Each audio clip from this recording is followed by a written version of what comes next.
Capítulo 6. A mulher cansada à beira do poço. Libertada das buscas vazias.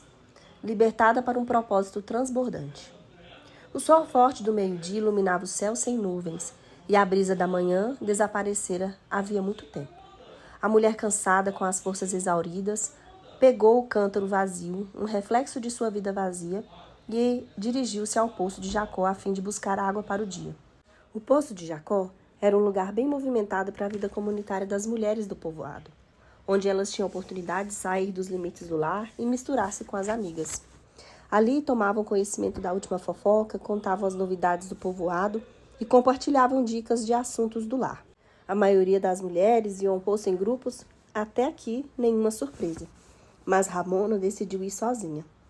Seria bom se eu pudesse ir ao poço de manhã, quando o dia está mais fresco, ou ao entardecer, como todas as mulheres, ela disse a si mesma. Mas não vale a pena. Estou cansada dos olhares de superioridade, do burburinho das fofocas e das risadinhas hipócritas. Na semana passada, Maria puxou com força a filha de 5 anos pelo braço para ela não ficar muito perto de mim. Imagine só. Será que ela pensa que vou contaminar a menina se ela esbarrar em meu manto? Não, prefiro este sol escaldante a olhares ferozes. Ramona espiou pela fresta da porta. Meio-dia em ponto. O caminho está livre. Sobre a cabeça, envolta com véu, a samaritana equilibrou facilmente o cântaro com capacidade para 20 litros. Então dirigiu-se ao poço comunitário. Os pensamentos de rejeição continuaram à medida que ela caminhava penosamente pela estrada empoeirada. Eu só quero ser amada. O que há de errado com isso? Tentei 5 vezes e fui rejeitada 5 vezes. Casamento e divórcio, casamento e divórcio. Jogada fora como uma sandália velha, rejeitada pelos homens, abandonada por ex-amigas. Sinto que não passo de um grão de milho atirado aos pés de um porco que ninguém quer. Os pensamentos de Ramona foram interrompidos assim que ela chegou ao destino e avistou um homem sentado sozinho à beira do poço. O que um judeu como aquele está fazendo nesse lugar? Vou baixar os olhos e fingir que ele não está aqui. Ele, porém, estava lá. E estava lá com um propósito. Suas palavras inesperadas quebraram o silêncio. Você poderia me dar um pouco de água para eu beber? Ele pediu. Um judeu jamais se humilharia a ponto de falar com uma samaritana, ela pensou. Ele é igual a todos os outros homens. Não fala comigo em público, onde as pessoas podem ver, mas está ansioso para puxar conversa quando deseja alguma coisa. Vou lhe mostrar como é. Como uma dose de sarcasmo, a mulher respondeu. Estou um pouco confusa. O senhor é judeu e eu sou samaritana. Mesmo assim, o senhor me pede água para beber? Isso não contraria as regras? Jesus não fez caso do sarcasmo dela e partiu para a ação. Estava mais interessado em vencer a mulher que vencer as guerras das palavras.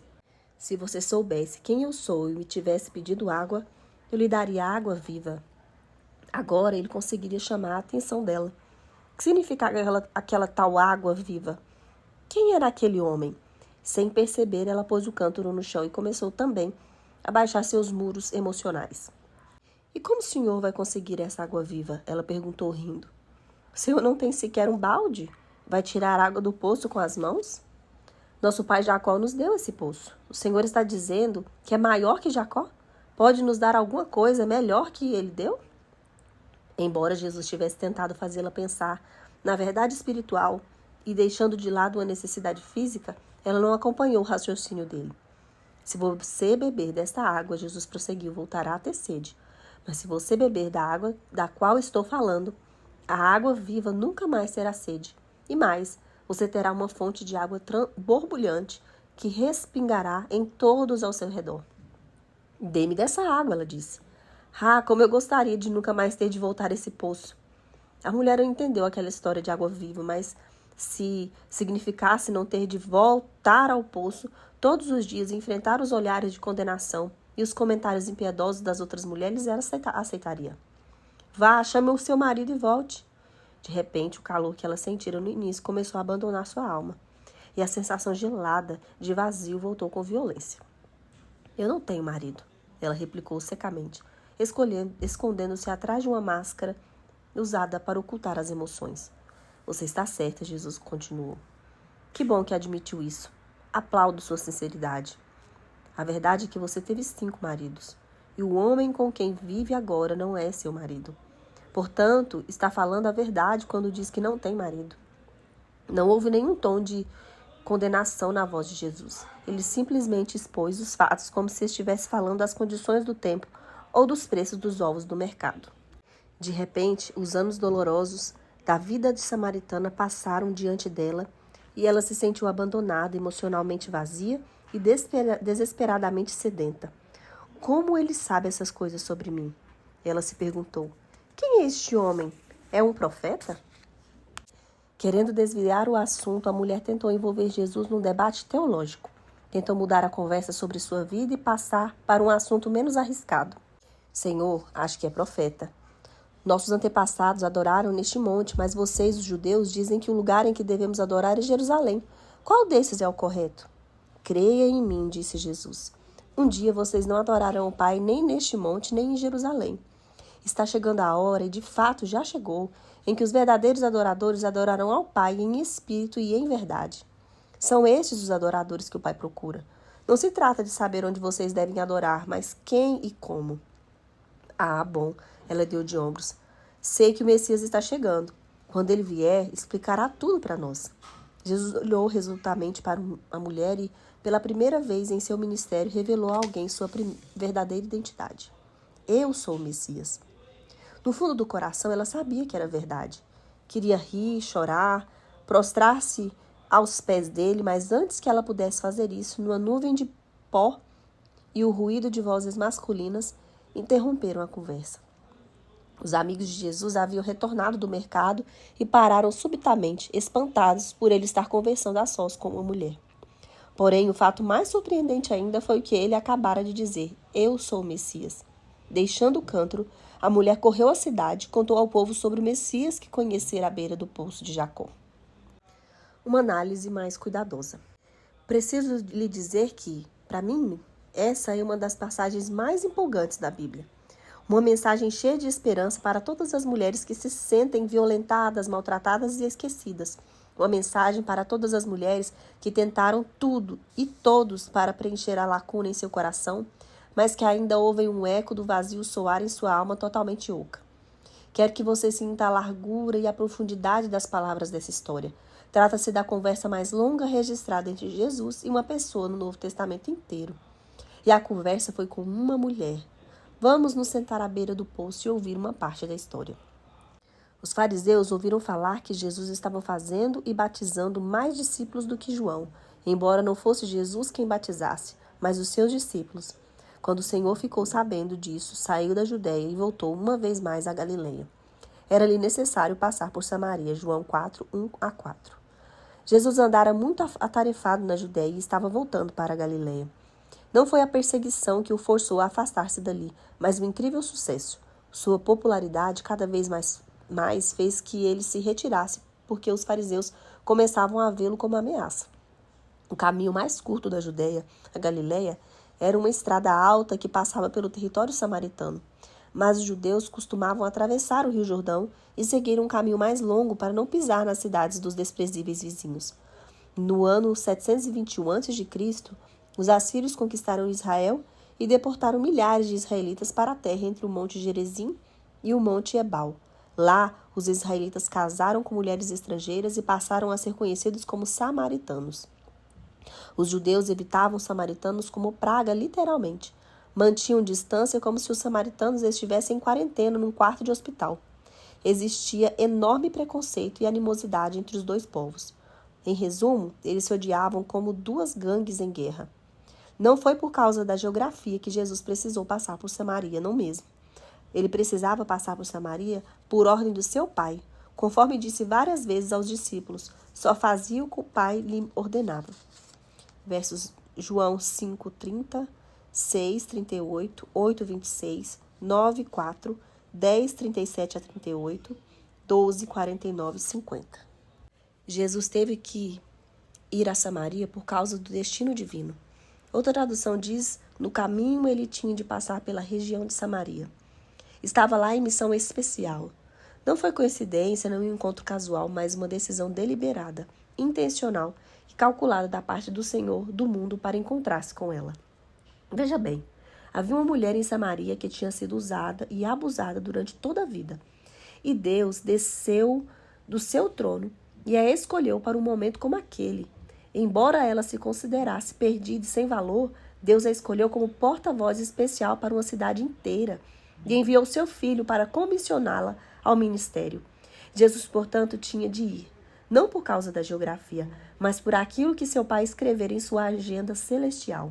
Os discípulos haviam ido comprar comida, mas Jesus esperou pacientemente para cumprir aquela missão. Assim chegou a uma cidade de Samaria, chamada Sicar, perto das terras que Jacó dera a seu filho José. Havia ali o poço de Jacó. Jesus, cansado da viagem, sentou-se à beira do poço. Isso se deu por volta do meio-dia. João 4, 5 e 6.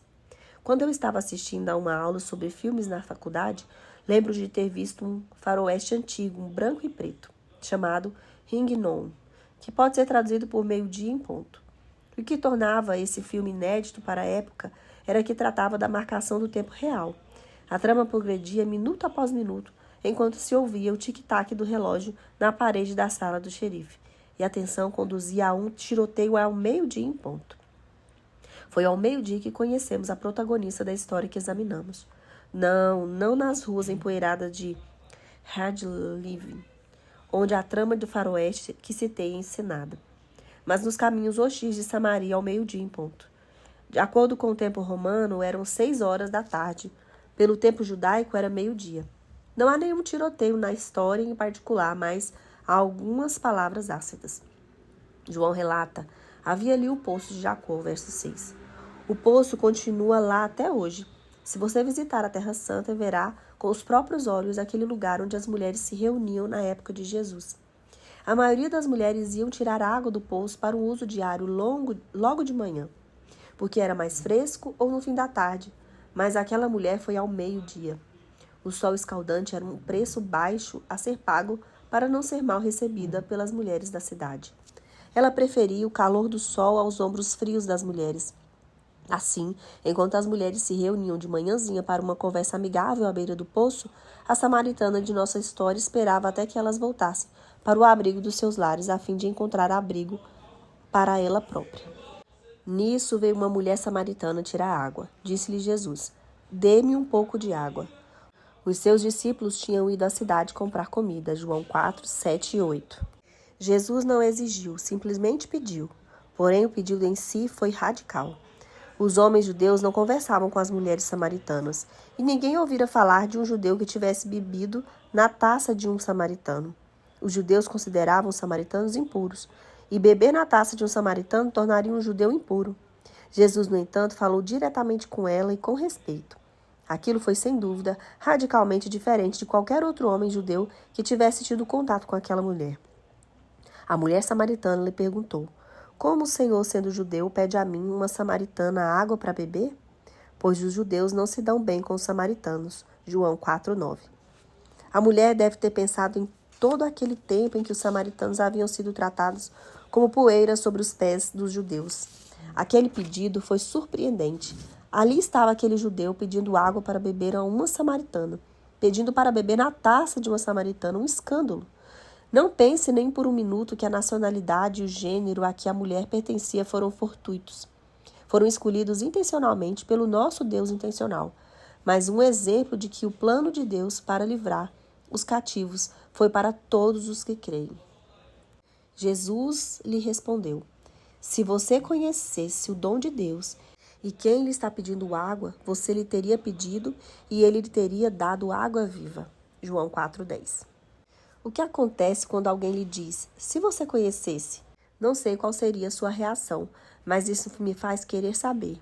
Jesus falou essas mesmas palavras instigantes à mulher com o cântaro vazio. Ele a estava cativando e convidando para as fontes da vida. O poço tinha mais de 30 metros de profundidade, mas esse pequeno detalhe nunca tolheu Jesus. O braço de Deus nunca é curto demais. Ele alcança os lugares mais profundos, mais escuros da alma e enche com a sua presença. Quando temos um encontro com Deus e Ele derrama a dádiva da água viva, a alegria borbulha com a vida plena que Ele sempre planejou. O dom gratuito de Deus é a vida eterna em Cristo Jesus, nosso Senhor. Romanos 6:23. Deus estava estendendo o pacote, convidando-a para conhecer uma verdade que lhe seria revelada. Disse a mulher: o Senhor não tem com que tirar água, e o poço é fundo. onde pode conseguir essa água viva? Acaso o Senhor é maior do que o nosso pai Jacó, que nos deu o poço no qual ele mesmo bebeu, bem como seus filhos e seu gado? Jesus respondeu: Quem beber dessa água terá sede outra vez, mas quem beber da água que eu lhe der nunca mais terá sede. Ao contrário, a água que eu lhe der se tornará nela uma fonte de água a jorrar para a vida eterna. João 4, 11 a 14. Enquanto ela se concentrava em obter água material, Jesus continuou a atraí-la para mais perto da água viva. A água no poço de Jacó mataria a sede física temporariamente. A água no poço de Jesus saciaria a sede espiritual eternamente. A água viva de Jesus encheria de alegria transbordante aquela mulher vazia. Ellen Keller era cega, surda e muda. Sua tutora e cuidadora, Annie Sullivan, tentou insistentemente ensinar a linguagem de sinais a Ellen, associando várias palavras com os sinais que ela fazia na palma da mão da moça. Um dia, enquanto a água fresca vinha de uma bomba externa, corria para sobre as mãos de Ellen, ela percebeu que o líquido frio que fluía sobre seu corpo era o símbolo que Annie fizera em sua mão, água, A-G-U-A.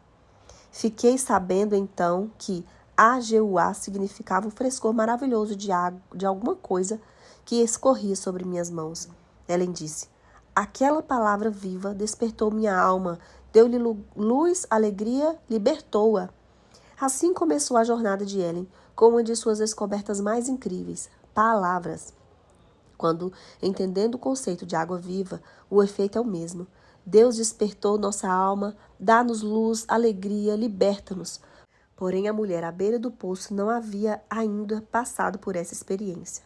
A mulher lhe disse: Senhor, dê-me dessa água, para que eu não tenha mais sede, nem precise voltar aqui para tirar água. João 4,15.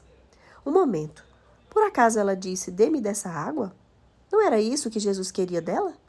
Conforme costuma fazer, Jesus pediu a ela que lhe desse algo só para oferecer uma coisa melhor em troca.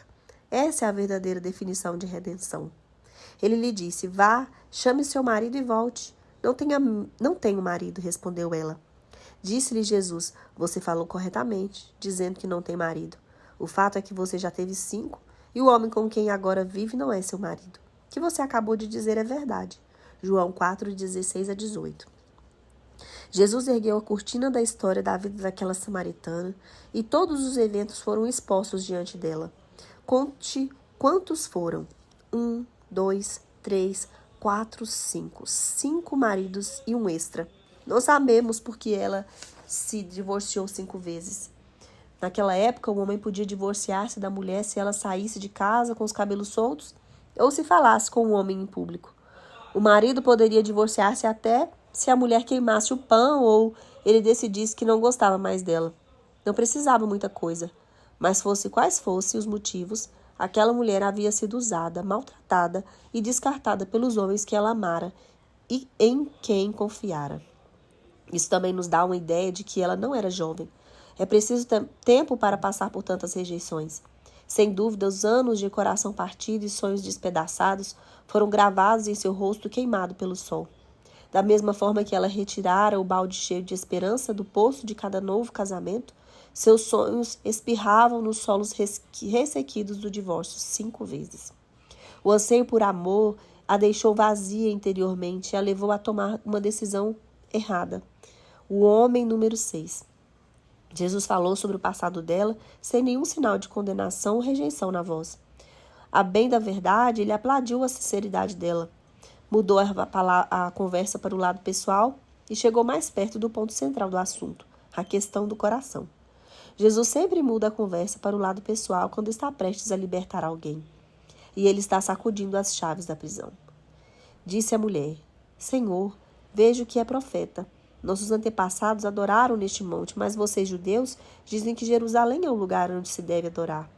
João 4, 19 e 20. O que nós fazemos quando somos confrontadas com a verdade tão nua a nosso respeito? Em geral, tentamos mudar de assunto. Foi exatamente o que a mulher fez. Ela queria afastar o holofote focado nela e iniciar um debate teológico ou religioso. Não vamos falar de mim, ela parecia dizer. Vamos falar de religião. Ou então dos povos pobres dos países do terceiro mundo que nunca ouviram falar do Evangelho. Como Deus pode permitir que essas desgraças aconteçam às pessoas boas? Que tal falarmos de outras religiões? Vamos falar disso. Jesus sempre traz o assunto de volta para mim e para você. É isso que importa para ele. Jesus respondeu à pergunta da mulher explicando que Deus está mais interessado em como adoramos que onde adoramos. Está mais preocupado com o nosso relacionamento com ele que com nossas práticas religiosas. Cuidadosamente, primeiro ela chamou Jesus de judeu. Depois, chamou-o de Senhor. E agora, ao ser confrontada com a realidade de sua vida, ela chama-o de profeta. Mas havia muito mais nome que ela viria a descobrir. Jesus declarou: Crê em mim, mulher, está próxima a hora em que vocês não adorarão o Pai neste monte, nem em Jerusalém. Vocês, samaritanos, adoram o que não conhecem, nós adoramos o que conhecemos, pois a salvação vem dos judeus. No entanto, está chegando a hora, e de fato já chegou, em que os verdadeiros adoradores adorarão ao Pai em espírito e em verdade. São estes os adoradores que o Pai procura. Deus é espírito e é necessário que os seus adoradores o adorem em espírito e em verdade, disse a mulher. Eu sei que o Messias chamado Cristo está para vir. Quando ele vier, explicará tudo para nós. João 4, 21 a 25. Sou capaz de vê-la naquela cena. Ela encolhe os ombros com uma atitude de pode ser. Um momento depois, Jesus deixa a bomba cair. Então Jesus declarou: Eu sou o Messias. Eu que estou falando com você. João 4, 26.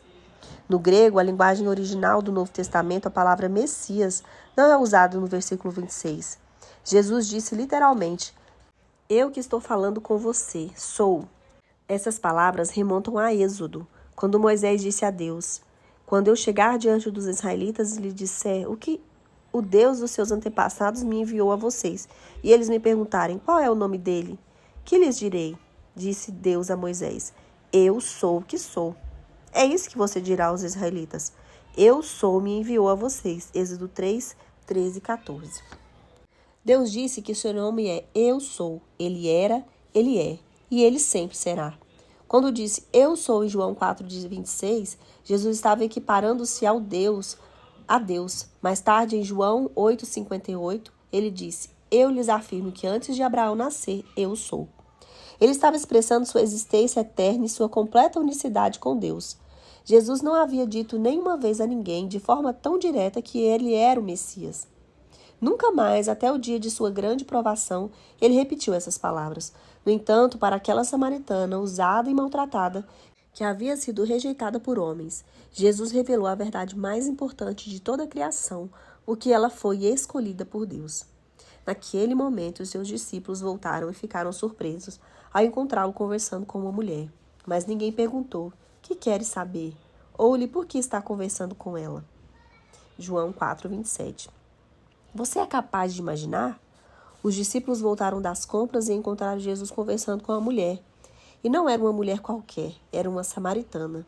Jesus estava quebrando todas as regras novamente. Ele arriscou sua reputação para salvar a dela. Os discípulos o rejeitaram, por isso se mantiveram de boca fechada. Mas a boca fechada nunca impediu Jesus de saber o que os outros pensavam. Em todo o seu ministério, vemos que ele sabia exatamente o que as outras pessoas estavam pensando, e aquele momento não foi exceção. Sem dúvida, aqueles 12 homens se consideravam super especiais. Quem não se sentiria assim? Eles eram alguns dos amigos mais íntimos de Jesus, os escolhidos. Jesus, porém, sempre dava um jeito de colocá-los em seus lugares. Os primeiros serão os últimos.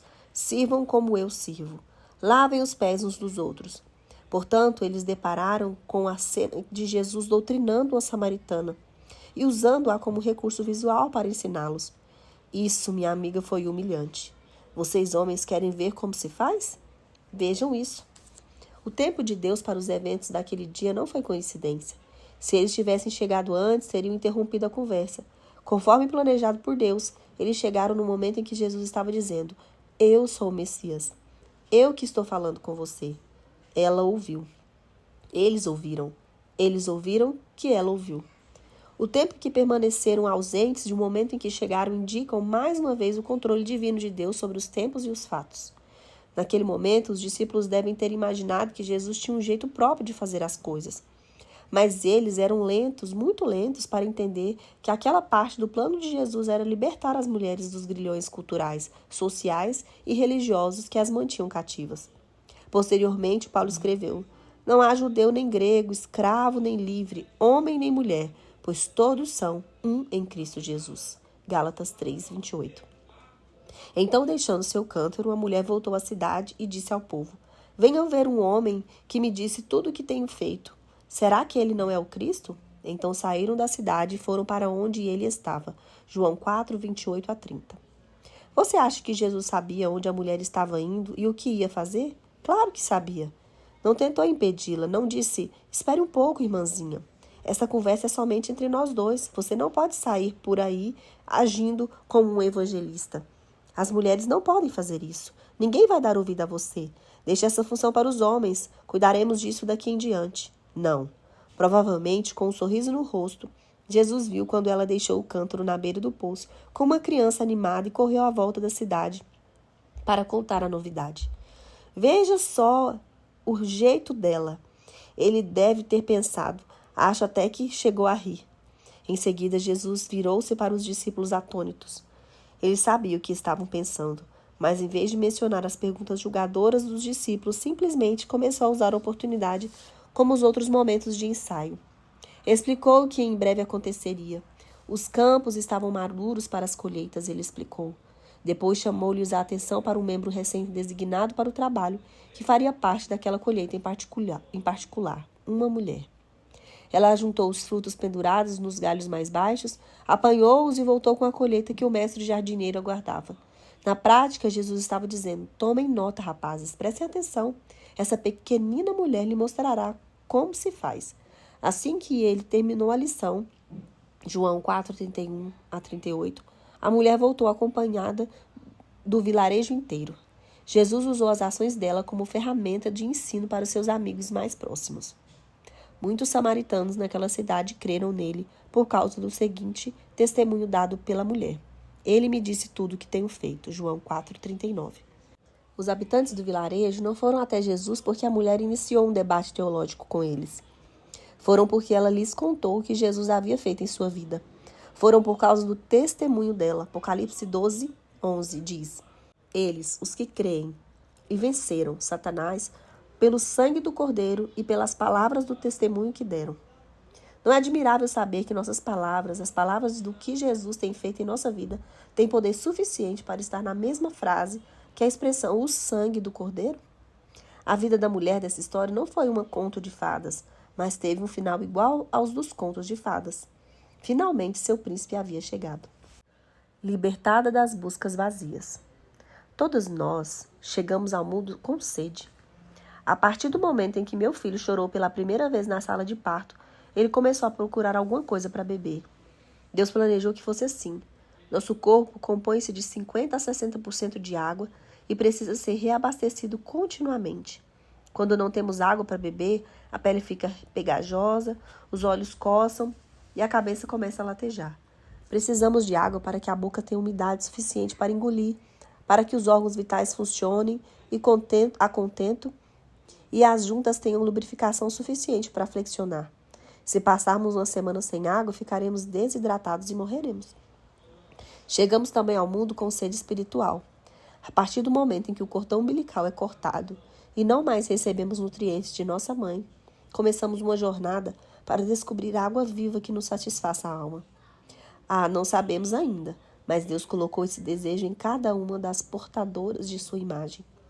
Enquanto não tivermos o encontro com Jesus à beira do poço, continuaremos a tentar de todas as formas saciar a sede que Deus nos deu com qualquer coisa ou qualquer pessoa que nos ofereça alívio temporário. Mas só que esse alívio é temporário.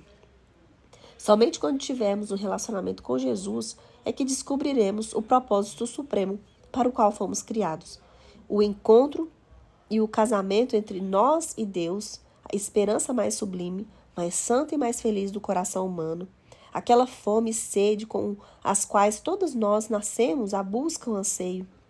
A mulher à beira do poço tentara beber água de muitas fontes superficiais. Todas, porém, deixaram-na com mais sede ainda. Ou pelo menos uma sede por algo diferente. Jesus ofereceu-lhe água viva esplendidamente refrescante. Água que flui livre, água que borbulha do Espírito Santo que habita em nós e mata toda a sede. Lava-nos de todo o pecado e corre por todos os cantos e fresta do nosso ser. Jesus convida-nos a beber sempre dessa água e a sorvê-la profundamente. Eu moro à beira de um lindo lago. Posso olhar o lago, nadar no lago e até entrar no lago, mas continuo morta de sede. A água somente entrará em meu organismo se eu beber dela com a concha da mão. Da mesma forma, podemos ler sobre Jesus, ouvir sermões sobre Jesus e até acreditar que ele foi um homem bom.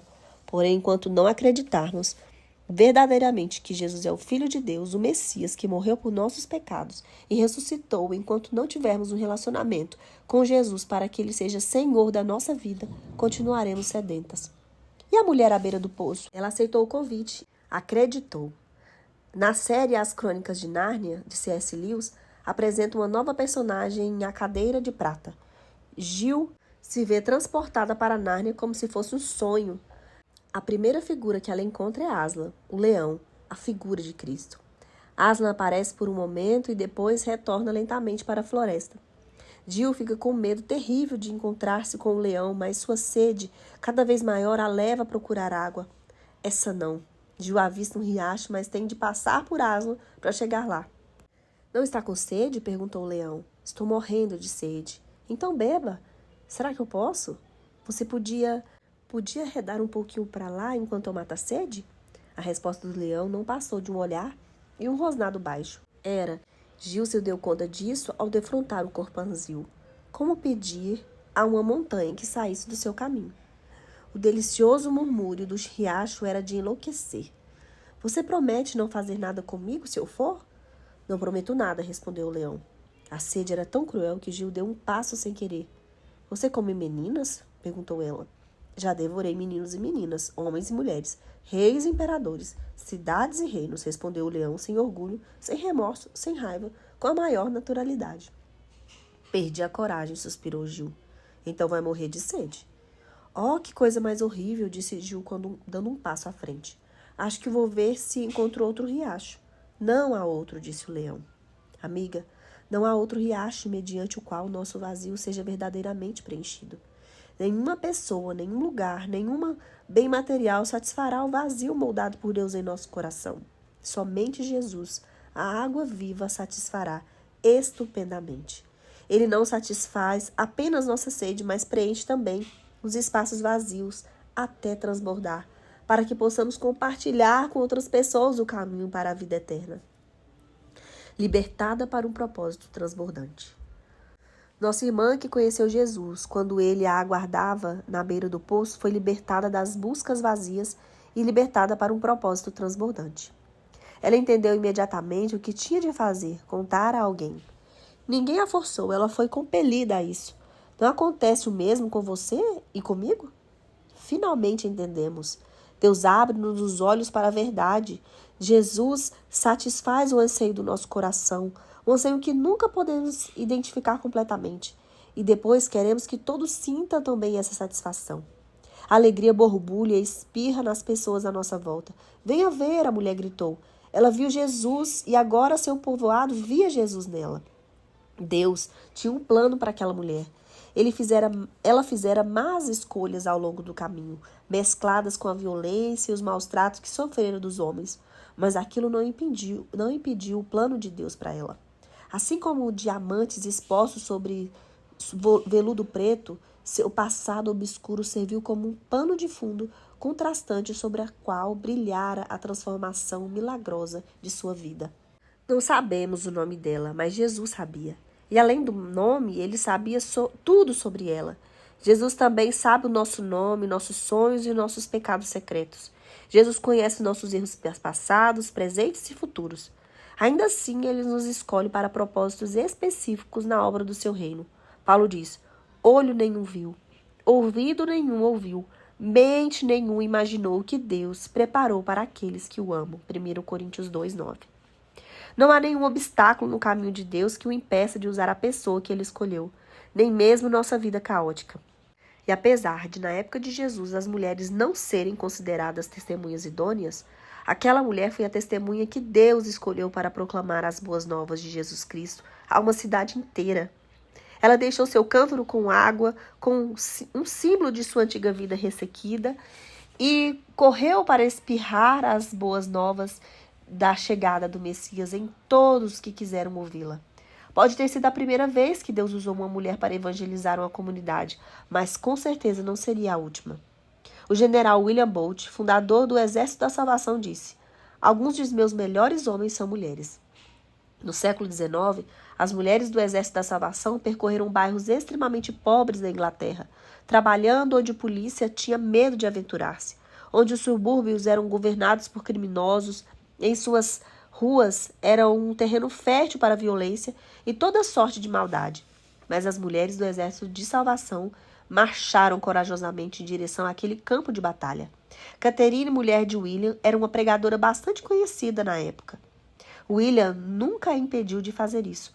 Ao contrário, a encorajou a usar os dons que Deus lhe concedera. Sou capaz de ver Jesus sorrindo para Catherine nas ruas escuras da Inglaterra e pensando: vejam só o jeito dela. No início do século XIX, John e Charles Wesley lideraram o grande avivamento espiritual na Inglaterra e nos Estados Unidos. A mãe dele, Susana, orava por mais de 200 pessoas todas as semanas em reuniões de oração que dirigia na paróquia de seu marido. Mais tarde, John usou mulheres líderes para pequenos grupos chamados classes, que impulsionaram o avivamento. John disse: uma vez que Deus usa as mulheres na conversão de pecadores, quem sou eu para me opor a Deus?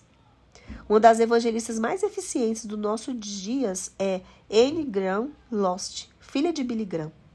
Tanto o Sr. Graham como seu filho Franklin concordam que Anne é a melhor pregadora da família. Quando, porém, Anne falou em um congresso de pastores em 1988, alguns homens viraram a cadeira para trás e deram as costas ao palco, em protesto contra uma mulher evangelista. Anne não tentou convencer ninguém acerca de seu chamado para ensinar ou evangelizar. Quando as pessoas têm problemas com mulheres no ministério, ela disse numa entrevista: precisam levar o assunto a Jesus. Foi ele quem nos colocou aqui.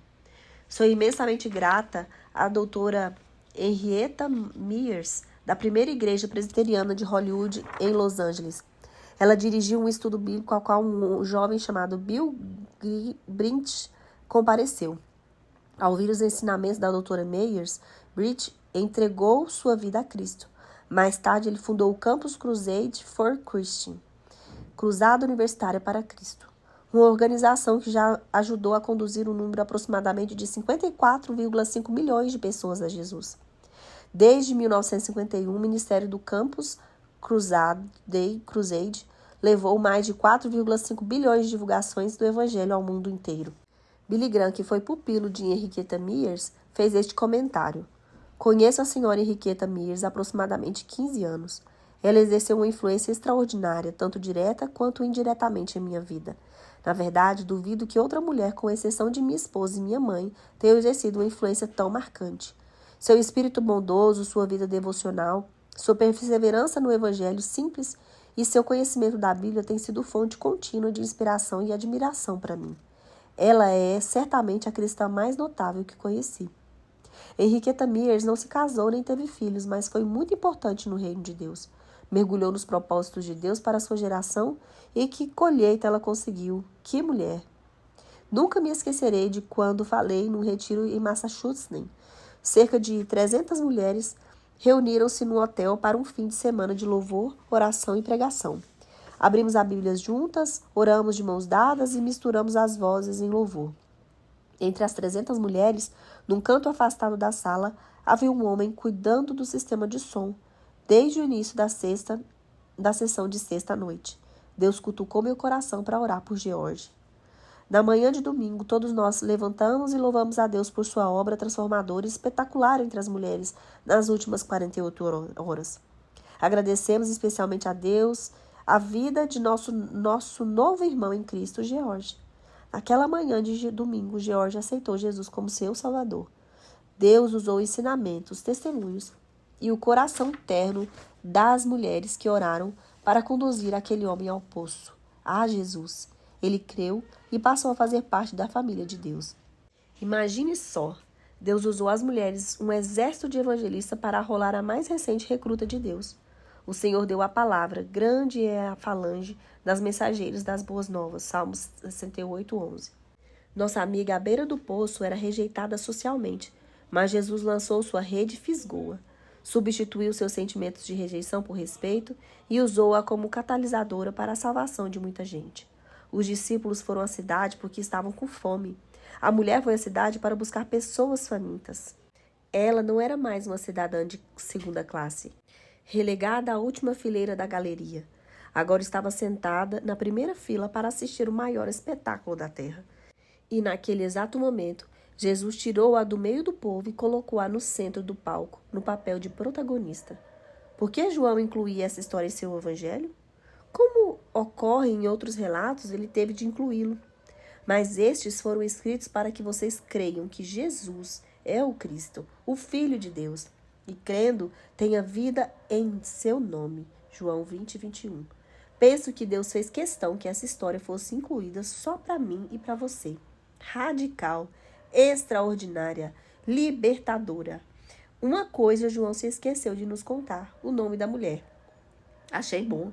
Dei a ela o nome de Ramona, quando relatei os eventos, mas isso foi apenas para ajudar-nos a vê-la como uma pessoa verdadeira. O nome dela é o meu nome. O nome dela é o seu nome. Jesus oferece água viva a todos os que encontrarem na beira do poço para recebê-la. E depois nos comissiona para compartilhar essa água aos outros. Jesus libertou-a de uma vida de buscas vazias e libertou-a para uma vida de propósito transbordante. Quem tiver sede, venha. E quem quiser, beba de graça da água da vida. Apocalipse 22, 17.